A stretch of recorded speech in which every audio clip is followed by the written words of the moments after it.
This year in particular, there have been a lot of demands for donors to step up, and I know our hearts go out to people across the world in terms of natural disasters.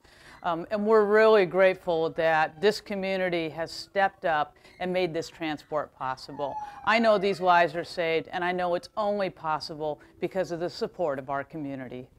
This year, OHS has been in 5 states participating in disaster response, and bringing animals from those states to OHS is really the last piece of the puzzle. And why do we do that? Why do we respond to hurricanes in Texas and floods and hurricanes in Florida and overcrowding in South Carolina? Because we know when disaster strikes Oregon, our friends are going to be here. And moreover, we know exactly what to do. How to set up an emergency animal shelter, how to reunite pets with their families, how to make sure they get the best of care in very trying circumstances. So disaster response to us, yes, we're lending a hand, but we're training the finest team of first responders ever.